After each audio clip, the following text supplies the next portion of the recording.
I'd like to tell you a story about a relationship, a very deep and meaningful relationship, one that goes back 38 years.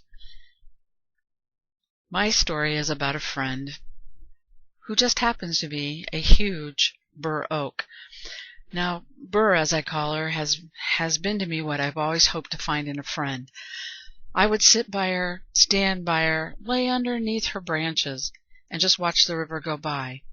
I could tell her things that I could tell no one, and she passed no judgment. I learned my biggest life lessons from her. Once when I was deep in depression, I talked about ending it all, as I laid under her strong branches and looked up into her tangled canopy. And that's when I saw the scar. It was a missing branch, torn off by a windstorm many, many years ago, and this branch must have been about the size of a full-grown maple tree. It probably would have killed a normal tree, but not Burr. She bent, she twisted a little, she compensated. She didn't give up, she kept going. So I learned a lesson in life from her. It's better to bend a little, keep reaching out. In our years together, I shared much joy, a lot of pain, a whole lot of laughter and tears, and she's always standing ready. I've introduced her to my friends, she's met all my dogs, my partners, past and present, and she's always been there. And I check on her. After storms, floods, I'm always going out to see how Burr's doing.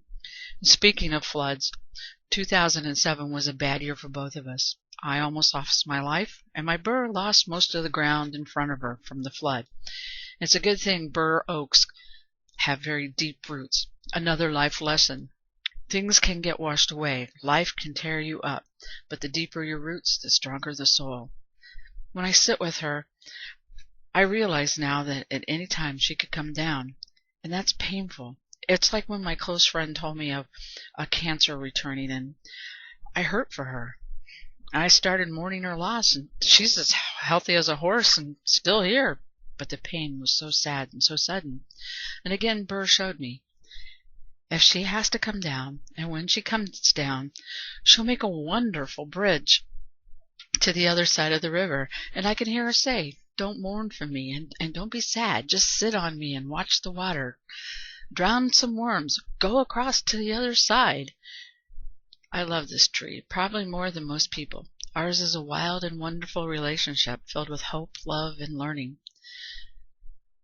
Now, on the other side of the park, over by the meadow, over by the metal bridge, a tiny Burr oak grows.